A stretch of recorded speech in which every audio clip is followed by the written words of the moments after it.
I never imagined my life would turn into a nightmare disguised as a fairy tale. My name is Emily Thompson, and this is my story, a cautionary tale for every woman who believes in love at first sight. It all started at my best friend Sarah's wedding in the heart of Chicago. The venue was the elegant ballroom of the Palmer House, filled with twinkling lights, fresh flowers, and the sound of laughter echoing off the crystal chandeliers. Guests in their finest suits and gowns mingled, toasting to the happy couple. I was there with my girlfriends, sipping champagne, dancing to the live band's upbeat tunes, and feeling alive in my red cocktail dress that hugged my figure just right. That's when I noticed him. Standing alone by the bar, tall with broad shoulders, dark hair neatly styled, and piercing blue eyes that seemed to scan the room. His name was Alex Harper, as I later learned. He wasn't dancing or chatting with anyone. He just stood there, nursing a whiskey on the rocks, his gaze locking onto me every few moments. I felt a flutter in my stomach, that mix of curiosity and attraction. But he didn't approach me. Not during the ceremony, not during the dinner, and not even on the dance floor where I twirled and laughed with my friends. He just watched, a mysterious smile playing on his lips. 2 days later, my phone buzzed with a text from an unknown number. "Hi, I saw you at Sarah's wedding. You were stunning. Can we talk?" My heart skipped a beat. "Who was this?" I replied cautiously. "Who is this?" The response came quickly. "I'm the guy from the bar. Alex. You caught my eye, and I couldn't stop thinking about you." I was flattered, intrigued. We started texting, light at first, about the wedding, our jobs. I worked as a marketing coordinator in a downtown firm, and he told me he was a successful software engineer at a tech startup in Silicon Valley, but he was in Chicago for business often. He was charming, polite, always complimenting me. "You're not like other women, Emily. You're smart, kind, and beautiful inside and out." We texted nonstop for 2 days, sharing stories about our childhoods, dreams, even our favorite movies. He grew up in a small town in Texas, moved to the city for better opportunities, and had a passion for hiking and classic cars. On the 3rd day, he dropped the bombshell. "Emily, I know this sounds crazy, but I want to marry you. I see you as my wife, the mother of our children. You're the one I've been waiting for."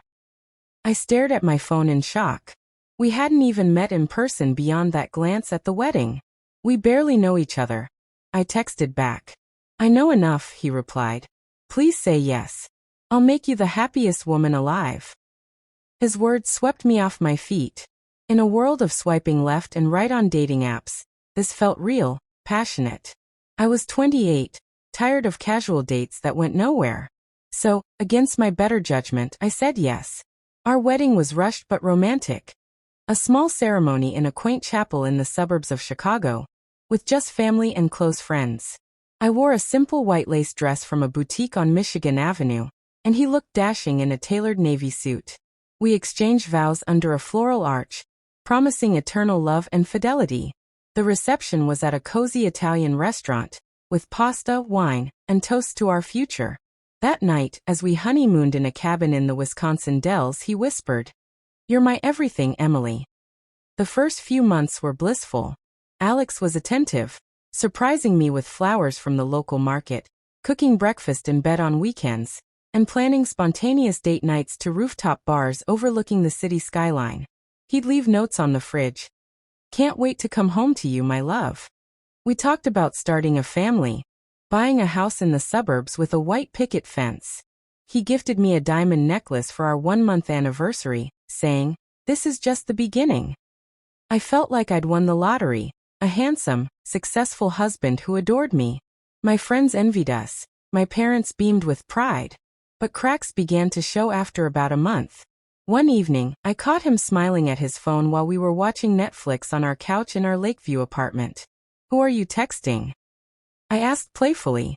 He quickly locked the screen. "Just a work buddy," he said, a bit too hastily, then changed the subject to what we should order for dinner. I brushed it off. Trust is key in marriage, right? He was busy with his job, traveling to California every other week for meetings. I trusted him. As days turned into months, and months into years, we built a life together. We had 2 beautiful children. Our son Noah, now 4, with Alex's blue eyes, and our daughter, Lily, 2, with my curly hair. We moved to a spacious home in Naperville, complete with a backyard for barbecues and a home office for Alex. Life seemed picture perfect. Family vacations to Disney World, holiday cards with matching outfits, and Sunday brunches at trendy spots. But Alex started coming home later and later. Work deadlines, he'd say, collapsing into bed without a kiss. He stopped the sweet gestures. Our conversations became transactional, about bills, kids' schedules, groceries. He guarded his phone like a treasure, always face down, password protected. I noticed charges on our credit card for restaurants I'd never been to, hotels in nearby towns.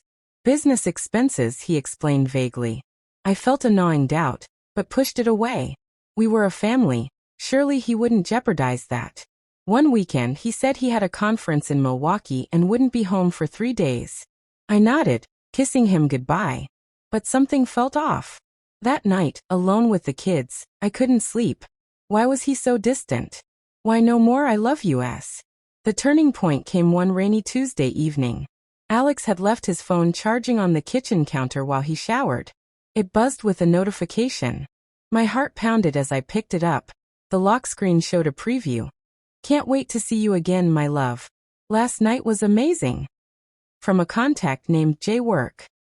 Trembling, I guessed his password, our wedding date, and opened the messages. What I found shattered my world. There were hundreds of texts to a woman named Jessica. Romantic, intimate, explicit. You're my everything, he wrote to her. Words he'd never said to me. Photos of them together. Dinners at fancy steakhouses, weekends at bed and breakfasts in the countryside. Even a trip to Las Vegas. She sent selfies in lingerie. He replied with heart emojis and promises of forever. The timestamps went back years, before our marriage. He'd been seeing her all along, even during our engagement. Jessica lived in a suburb not far from us in Schaumburg. She was 35, 5 years older than Alex, with 3 kids from a previous marriage. Her husband was a truck driver, often on the road. Alex had been playing house with her family too, taking her kids to Six Flags, buying them toys, sending her money for emergencies. I scrolled further, tears blurring my vision. While I was home pregnant with Noah, he was with her. During Lily's birth, he texted her apologies for being tied up. He called her his soulmate, said I was just convenient. My stomach churned. I felt betrayed, used, foolish. How had I missed the signs? The late nights, the secrecy, the fading affection. When Alex emerged from the shower, towel around his waist, I thrust the phone at him. What is this? I sobbed, my voice breaking. He froze, face paling. Emily, it's not what it looks like. But it was. He admitted it all. The affair started before we met, never ended. I'm sorry, he stammered. It was a mistake. I love you and the kids. A mistake? I screamed. You've been lying our entire marriage. You promised me forever, but you had her. He begged on his knees. Please forgive me. I'll end it. For our family. I was torn. The kids adored him, our life was stable. But my heart was in pieces. That night, I packed bags for me and the children and drove to my sister's house in Milwaukee. I needed space, time to think. For a month I stayed there, numb and heartbroken. My parents called, urging reconciliation. Think of the children, Emily. Men make mistakes. Maybe counseling will help. Alex bombarded me with calls, flowers, apologies. You're the best wife, the best mother. Please come home. Society's pressure weighed heavy. The American dream of a nuclear family, the stigma of divorce. But inside rage simmered. Why me? Why did I fall for his charm? I realized I'd married a stranger, blinded by infatuation. Reluctantly, for the kids' sake, I gave Alex another chance. We returned home, started couples therapy at a clinic in downtown Chicago. He deleted Jessica's number, or so he claimed, promised transparency, even handed over his phone password. For a few weeks, things improved. Family dinners, park outings with Noah and Lily, tentative hugs. But the trust was gone. Every time his phone buzzed, suspicion flared. I couldn't forget the messages, the photos, the years of deceit. Intimacy felt forced. Love turned to resentment. You're my angel, he'd say, but the words rang hollow. 2 months in, the cycle repeated. I found a hidden app on his phone with more messages. To Jessica again. I miss you, he wrote. Emily doesn't understand me like you do. Photos of them in his car, parked at a motel off the interstate. He was still seeing her, still lying. When confronted, he cried, I'm weak, but I love you. Weak. I shouted. You've destroyed us. No more chances. That night, I filed for divorce online through a lawyer in the city. I deserve better, I told him. The kids deserve a mother who's whole, not broken. The process was grueling. Court dates at the Cook County Courthouse, custody battles, dividing assets. Alex fought dirty, claiming I was unstable, but evidence of his affair swayed the judge. I got primary custody, child support, and the house. My friends rallied around me. My sister helped with the move. But the pain was raw. Explaining to Noah why Daddy wasn't home. Lily's confused cries. Society judged. Couldn't you work it out? Whispers at school pickups. In America, where rom-coms promise happy endings, divorce feels like failure. But I refused to stay trapped. To rebuild, I went back to work full-time, advancing to a manager role. I even took a job opportunity that required travel, leaving the kids with my parents in Wisconsin for short stints. Abroad? Well, I dreamed of it, a fresh start in Europe, but for now stability mattered. Therapy helped me process the betrayal. Alex wasn't the villain in a movie. He was flawed, but his choices were his. I learned to forgive myself for not seeing the red flags. Today, I'm stronger, independent. Dating? Not yet, but I'm open. Life isn't perfect, but it's mine. To every woman reading this, trust your gut.